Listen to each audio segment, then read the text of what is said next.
Esengolanga ko telema lisusu boswa bino po kopesa bino basangolo kotana lingala bipai biso bozwami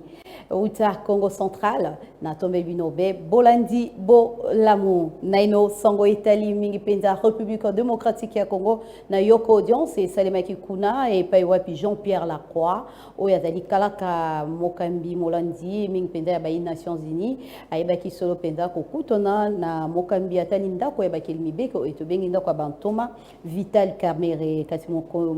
mokambi yango ayebaki koya penza awa oyinguma mokonzi kisasa kasi boye moye ezaki mingi kosola mambi matali mingi penza kimia ya ekolo Congo démocratique mingo ngambo ya esti kasi toyebe eti moto ya lisolo ba botie kimia ya Congo démocratique pe bopesi mingi penza maboko na mingi ya bayi Nations Unies pe atali lisusu bopikili mingi penza ya mokambi ya ekolo Congo démocratique Félix Antoine Tshilombo Tshisekedi mingi mosala eya kosala ka mingi po ya kosukisa baboya uli kuno ngambo ya esti ekolo pe na maloba ya Jean-Pierre Lacroix atais koloba pe atondi botondi na Congo démocratique mingi penza bokobosa na tête Félix Antoine Tshilombo Tshisekedi azali moko e penza akosangisa na o etali boyokani ya bikolo babale wana to komono ngambo ya bai Angola mingi penza Luanda pe la moko mingi penza o ngambo ya ba parti babale e kunezwami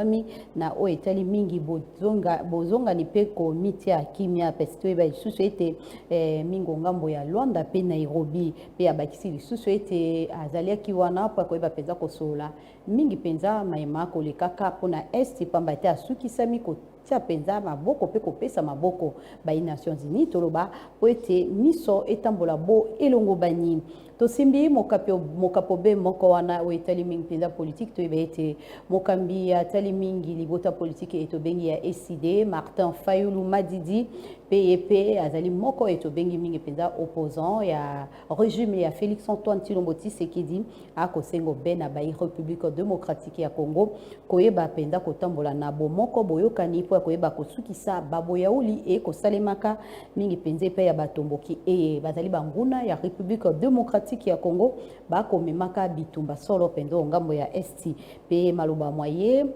atel siming penza ondela déclaration moye simaye kokutana na Jean-Pierre Lacroix ou azali penza kalaka molandi ya bai Nations Unies kasi na malobane akosengo bebo moko pe kotambola elongo po kosukisa boya uli ezali maloba mingi penza e pesamaki ondela singa ligne internet mingi tobengi ya compte X wana ezali maloba ya Martin Fayulu Madidi Tote mobe na mokapo etali politique mingi penza moi parti politique e penza etali toloba Norbert Luyeye wazali moi parti politique ya Union républicain ayebaki kotali sondela penza ya bokutani moyen na bai libota politique moyen mingi penza kosenga oto yebi kotosa maloba ya accord mingi penza ya Addis Abeba pe abeangi penza na bai Congo démocratique kozala penza misoga na maima kolekaka na boye bolei sango bo et lobeli mingi penza onzela et lobeli ya Titi Bo Kamba. Et c'est de découvrir crise ezali, conflit ezali. On va bien conflit politique et c'est sécuritaire. Na ko résoudre crise wana, conflit wana. On a ko résoudre yango ba congolais banso ba ko vana autour du ngai médiateur nabi nabino. Pour résoudre crise wana. Comment résoudre conflit wana? Et vous allez kaka ya oh non, conflit ya ba M23. Exacté. Na découvrir conflit effectivement ba M23 bazali parce que bazui minduk na kati ya ba M23 ba congolais pe ba bazali. Pour vendre autour d'une table na bande konabino ba ya politique.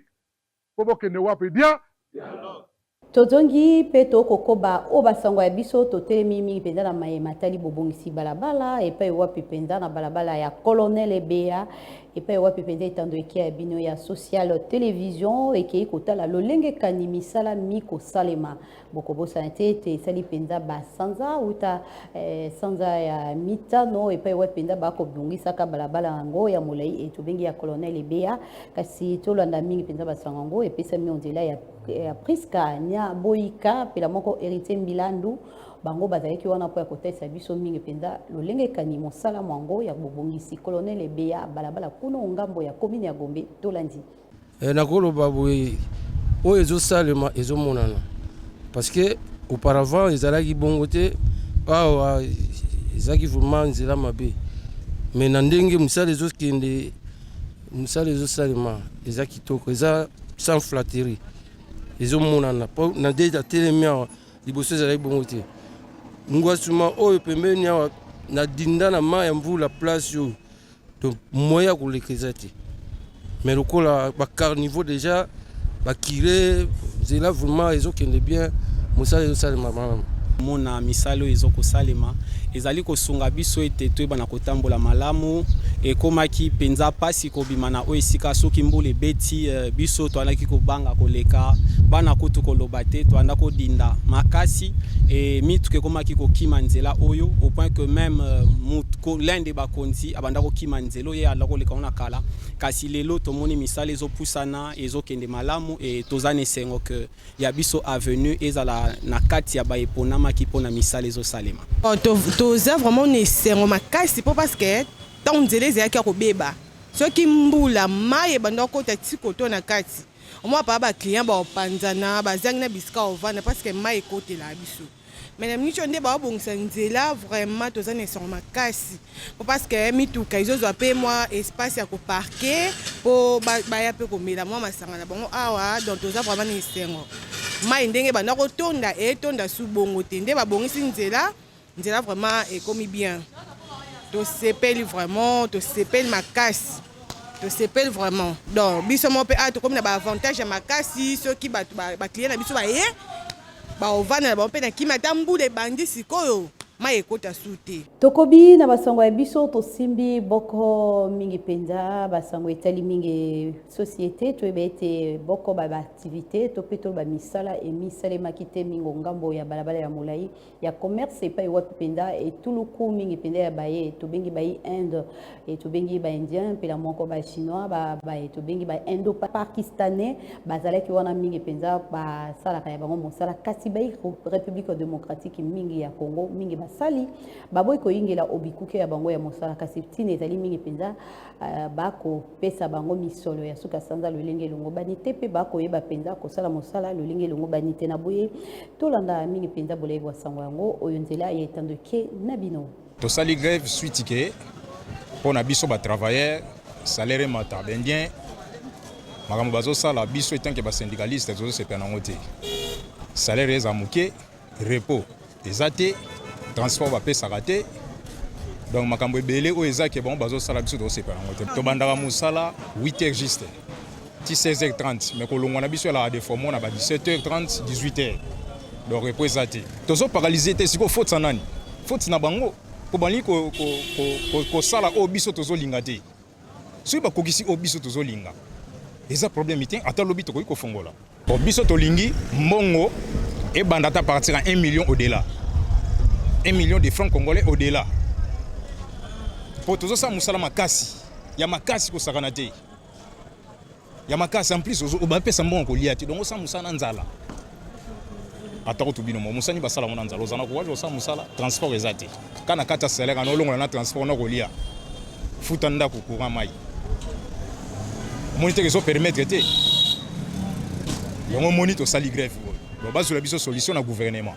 Sougité et continuer à une semaine, à 2 semaines pour me aider. Donc limite serré sentir. Musala na ngai yango na sala ka chariot nde sungaka ngai na ya foyer na ngai.